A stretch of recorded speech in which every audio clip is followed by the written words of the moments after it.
Hello everyone. तो आज की क्लास में हम लोग देखेंगे कि प्रोजेक्टाइल मोशन होता क्या है।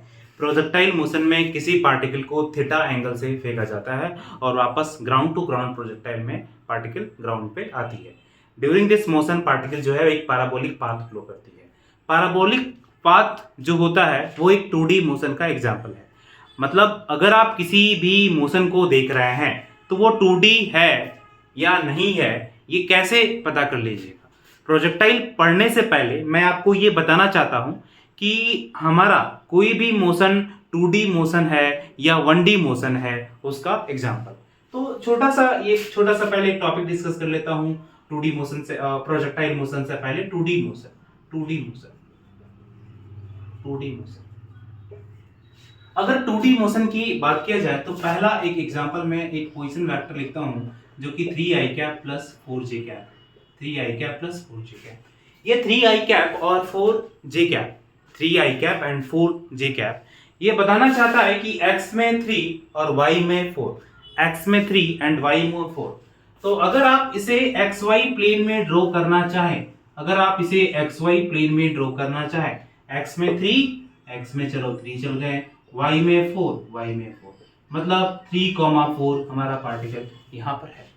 पार्टिकल यहां पर है, बात तो ठीक है, लेकिन क्या पार्टिकल मोशन कर रहा है?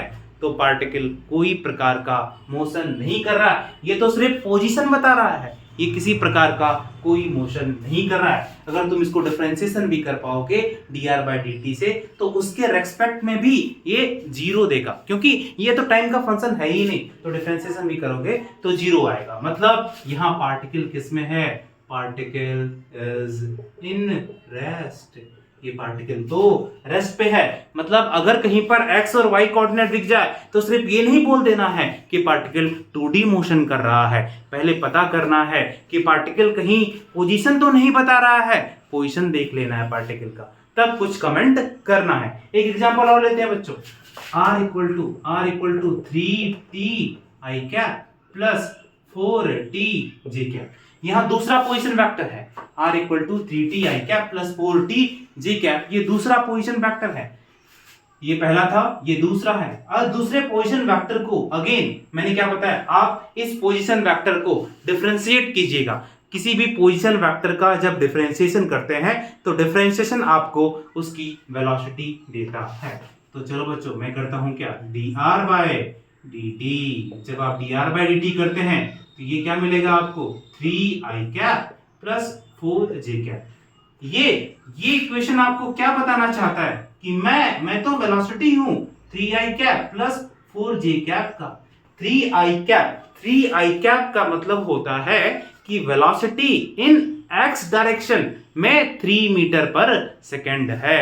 फिर 4j कैप का मतलब है कि वेलोसिटी इन y डायरेक्शन में हमारा 4 मीटर पर सेकेंड है। ध्यान देना, मैं इसे xy प्लेन पे बनाना चाहता हूं। ये एक पार्टिकल है जो कहता है 3 मीटर पर सेकंड से मैं ऐसे जा रहा हूं, और एक पार्टिकल है जो कहता है कि 4 मीटर पर सेकंड से मैं ऐसे जा रहा हूं। एक कहता है 3 मीटर पर सेकंड, एक कहता है 4 मीटर पर सेकंड, x और y।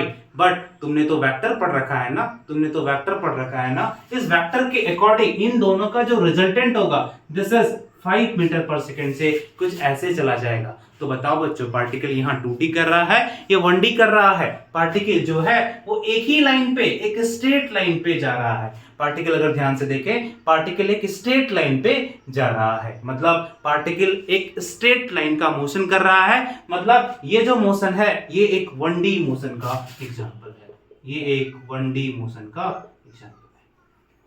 तो अभी भी 2D नहीं आया, क्योंकि इन दोनों का जो रिजल्टेंट होगा वो 5 होगा। सर 5 कैसे हुआ? इसका जब मैग्नीट्यूड निकालोगे ना, इसका जब मैग्नीट्यूड निकालोगे 3 का स्क्वायर प्लस 4 का स्क्वायर दैट इज क्या, 9 प्लस 16, और ये तुम्हें √25 दैट इज 5 मीटर पर सेकंड।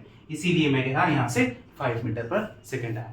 मतलब क्या पता चला कि अगर कभी भी देखा हो यहाँ पोजीशन के टाइम डिपेंडेंट होने से भी आपका वेलोसिटी जो है वो 2D मोशन का एग्जांपल नहीं होता है। तो ऐसे भी कुछ नहीं कह देना है, कमेंट करने से बार बार पहले चेक करना है। एक एग्जांपल और लेते हैं बच्चों, ध्यान देंगे।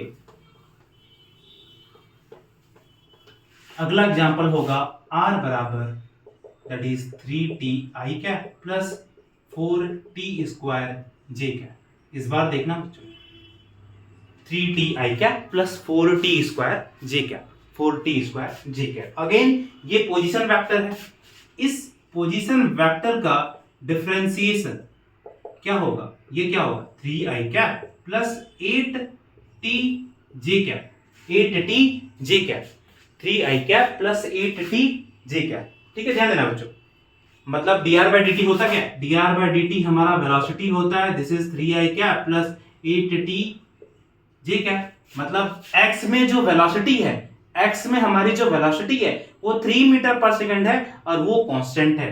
y में जो वेलोसिटी है वो 8t है, 8t है, मतलब y की वेलोसिटी जो है वो टाइम डिपेंडेंट है, बट x की वेलोसिटी हमारा टाइम डिपेंडेंट नहीं है। x की जो वेलोसिटी है वो टाइम डिपेंडेंट नहीं है, y की वेलोसिटी हमारा टाइम डिपेंडेंट है। ध्यान देना बच्चों, मतलब कि जब हमारा इसको तुम xy में ड्रॉ करना चाहोगे, ये तो हमेशा 3 से जाएगा, x वाला जो है वो तो हमेशा 3 से जाएगा, बट ये कभी 8 से, कभी 16 से हर बार जाएगा, और उसका जो इन दोनों का जो रिजल्टेंट है कुछ इस तरह का पाथ ले लेगी, इन दोनों का जो रिजल्टेंट है कुछ इस तरह का पाथ ले लेगी, और हम बोलेंगे पार्टिकल जो है यहाँ 2D मोशन कर रहा है, पार्टिकल जो है यहाँ 2D मोशन कर रहा है।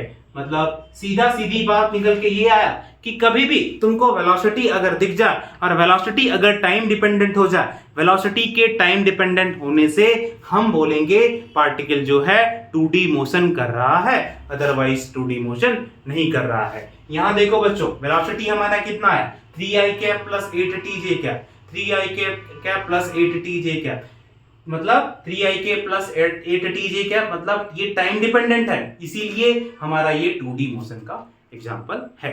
थोड़ा सा और आगे बढ़ते हैं और फिर प्रोजेक्टाइल में आते हैं। हमने अभी तक ये जान लिया कि पार्टिकल कब 2D मोशन करेगा, कब 1D मोशन करेगा। अब हम ये कभी कंफ्यूज नहीं करेंगे कि कोई अगर XY प्लेन का कुछ भी दिया रहा है वेलोसिटी, तो हम सीधे नहीं कह देंगे कि वो 2D मोशन है। 2D मोशन के लिए कुछ क्राइटेरिया होती है, उसको अगर वो फॉलो करता है तो हम बोलेंगे वो 2D मोशन है, अदरवाइज नहीं। तो आओ बच्चों, आपने देख लिया कि 2D मोशन होता कैसे है। अगर कोई पार्टिकल 2D मोशन कर रही होती है, मतलब वो x डायरेक्शन में भी मूव कर रहेगा और y डायरेक्शन में भी मूव करेगा, मतलब कि उसकी वेलोसिटी x डायरेक्शन में भी चेंज होगी, y डायरेक्शन में भी चेंज होगा, उसका एक्सेलरेशन x में भी चेंज, y में भी चेंज होगा। गैलीलियो के अकॉर्डिंग, गैलीलियो ने बताया था कि अगर कोई पार्टिकल x में मूव कर रही होती है तो उसकी वेलोसिटी के चेंज करने से उसका एक्सेलरेशन x में ही चेंज करता है, और अगर कोई वेलोसिटी y में चेंज कर रही है, उस वेलोसिटी के चेंज से उसका एक्सेलरेशन y में ही चेंज होता है। मतलब कि एक पैरामीटर अगर x का पैरामीटर है तो x में ही अपना इफेक्ट डालेगा, और y का जो पैरामीटर है अपना इफेक्ट वो y में ही डालेगा। मतलब कि xy वाला x का जो भी पैरामीटर होगा वो y पे इफेक्ट नहीं डालेगा, और y का जो पैरामीटर होगा वो x पे इफेक्ट नहीं डालेगा।